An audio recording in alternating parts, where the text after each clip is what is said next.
Hello guys, magandang umaga sa inyo lahat. Past midnight na po. Today is Wednesday, January 10. And ito po ang ating latest weather analysis ngayong araw po ng Miyerkules hanggang Biyernes, Enero 10 hanggang 12, 2024. At ito po ang ating Tagalog version. Pinaglilingkod sa inyo ng ating website Typhoon 2000 at in partnership with Naga College Foundation, Aboitiz Power, Bank of the Philippine Islands, Avenue Plaza Hotel, ang lokal na gobyerno ng Naga City headed by our Honorable Mayor Nelson Legacion at ang ating Honorable Congressman Gabby Bordado ng ikatlong distrito ng Camarines Sur. Well, nagkaroon po tayo ng break ngayon. 2 araw lang po ito, okay? Humina yung amihan, nag-retreat sa may Taiwan, at maglalast lang po ito for 2 days. Kaya na yung kahapon ng Martes hanggang ng Miyerkules ay napakaganda po ng ating panahon. Okay, nagkaroon pa ng foggy conditions dito po sa ating lugar. Then, pagdating ng 8 AM talagang napakaganda, blue skies, sunny weather, may init ulit, and then maraming nakapaglaba. But hindi po ito maglalast ng ilang araw. Okay, 2 araw lang po ito. Dahil po may panibagong surge na namumuo na yun dito sa may Eastern China. A new high pressure area that will o kaya ipapalabas niya yung hangin mula dito sa high pressure na ito. At panibagong amihan na naman po ang darating sa atin simula mamayang gabi. Actually, mag-start na yan sa may dulong Hilagang Luzon at posibleng makarating po sa Kabikulan at Eastern Visayas na yung Huwebes hanggang Sabado o Linggo. At may kasama ulit siyang shear line o yung dating tinatawag ng pag-asa na tail end of a cold front. So ito yung graph result natin kahapon hanggang valid po ito hanggang ni Miyerkules. So later today, gagawa tayo ng panibago para ipakita sa inyo ang pagbaba ng bagong amihan. Kaya medyo matahimik na yun ang hangin. Slight winds from the north and east. At medyo humina po yung mga ulan. But babalik ulit yan. Let's hope hindi masyadong malakas. Mukhang ang Eastern Visayas ang matatamaan po ng shear line na yung darating pong Friday. Ayon po yan sa European model sa kanilang rain forecast. So wala pa rin tayo na kikitang sama ng panahon sa labas ng ating bansa o any bagyo na pwedeng mabuo sa loob ng 2 hanggang 3 linggo. At eksakto naman po dahil po sa climatology, pag ganitong time ng January o Enero, Pebrero hanggang Marso, ito po yung pinaka-konting nag-form ng mga bagyo dito po sa Western Pacific. May mga ilang taon na mayroon ang January, wala ang February, mayroon ang March, mayroon naman taon na mayroon ng January, wala ang February, mayroon ang March. So, ganun lang po, naglilipat-lipat po yan. So, it depends kung maka-form po sila. So, na yun po, mayroon po tayong malakas na El Niño. Kaya, ang kalahati po, yung mga places aside Bicol and Visayas ay talagang nakakaranas na yun ng dry spell, drought conditions, dahil po napakakonti po ng ulan nila. Hindi po maabot sa average. Kahit dito sa Bicol, dito sa Naga, hindi po yung December rainfall, hindi po umabot sa average. Napakababa po yung ulan. Okay? And ngayon, January, same situation. Although bibigay pa rin ito ng mga ulan, makakatulong po ito sa ating groundwater, aquifer, at sa mga agricultural plantations. Okay? Yung mga farmlands. Yung mga tanim na kailangan natin patubo. Okay? So, maganda po ito mga ulan-ulan. Actually, sa buong Pilipinas, ang Bicol at Eastern Visayas hindi masyadong apektado ng ng El Niño, okay? Kahit sobrang lakas siya, hindi masyado nafe-feel dito sa atin. Although may konting dry spell sa ibang areas po ng Kabikulan, but hindi masyado. Ang medyo malala po sa Kabikulan yung La Niña. Sobra-sobra po ang ulan. But water is what makes life abundant, okay? So, nagbibigay ito ng more life sa vegetation. At without water, hindi tayo mabubuhay, okay? So, ito yung kailangan ng ating katawan. Kaya nga yung katawan natin needs 75%. Ang katawan natin is composed of 75% water. Dahil yun talaga ang kailangan natin. Okay? So,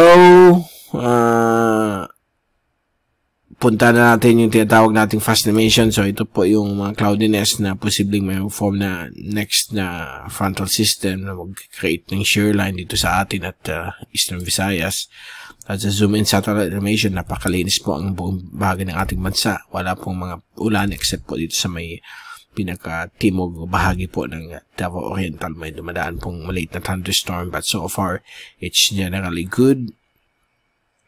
At pagdating po ng forecast natin sa wind, pressure, at mamaya yung rain forecast, papakita natin. Sa wind forecast, yan po yung bagong surge ng Amihan. Ito po yung high pressure. Mamayang pong gabi, bababa na po yan sa may Hilagang Luzon hanggang sa may coastal waters po ng gitnang Luzon. So, yan po ang panibagong surge ng Amihan. And then, by Thursday morning, apektado na rin po ang coastal waters ng Kabikulan. Pati na yung inland areas, may mga pag-increase naman po ng hangin. May mga pabugso-bugsong mga light drizzles. Rain showers expected on and off. At lalo pong magbibigay po ng mga on-off rainfall pagdating po sa hapon ng gabi. At posibleng magkaroon na naman po ng shear line sa atin. Okay? At sa darating pong Friday naman po, nandiyan pa rin yung Amihan. At yung hangin po ay pwedeng umabot po ng up to 60 kph sa coastal areas. Sa gabi, dyan pa rin hanggang sa Sabado, continuous po ang epekto po ng Amihan and likely baka mag-extend po hanggang Linggo. Okay? But let's hope na hindi masyado yung ulan. At gaya ng sinabi ko kanina, ang area po ng Eastern Visayas, mukhang doon pupunta yung shear line.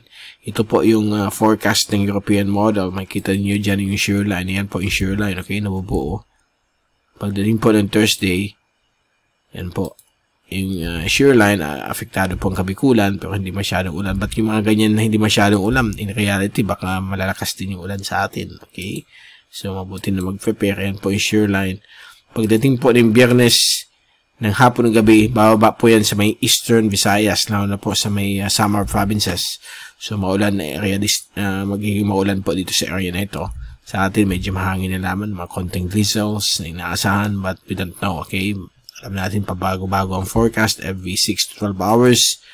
At sa Sabado, nandiyan pa rin sa may area po ng Eastern Visayas, ang shear line, na bibigay po ng mga paulan. And then, sa Linggo, pawala na po yung shear line, but bibigay pa rin ng ulan sa hindi lamang po sa Eastern Visayas, baka kumalat na rin po sa ibang bagay po ng Kabisayaan. So yan po ang forecast for the next 3 to 4 days. Okay, so maganda sa pagdating na naman ng another surge ng Amihan. Baka lumamig na naman ulit ang panahon natin.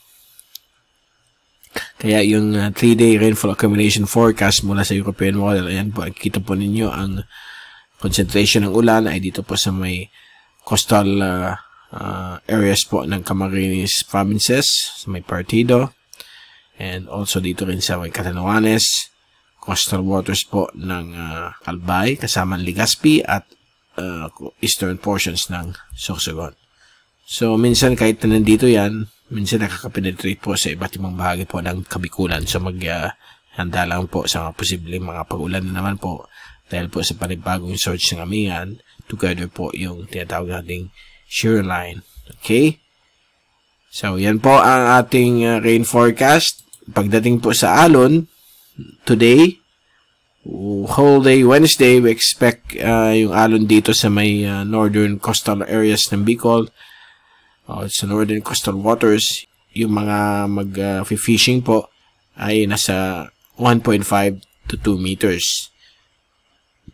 And mamayang gabi, dito naman sa may Batanes, Mabuing Cabo Wireless, pwedeng umabot na po ng 3 meters dahil sa panibagong surge ng Amihan. Thursday morning, bababa na po yan dito sa may eastern coastal areas or coastal waters ng Luzon hanggang coastal waters ng Bicol. Kaya sa Thursday hanggang Friday, akit po siya ng 2 to 3 meters yung alon. Okay?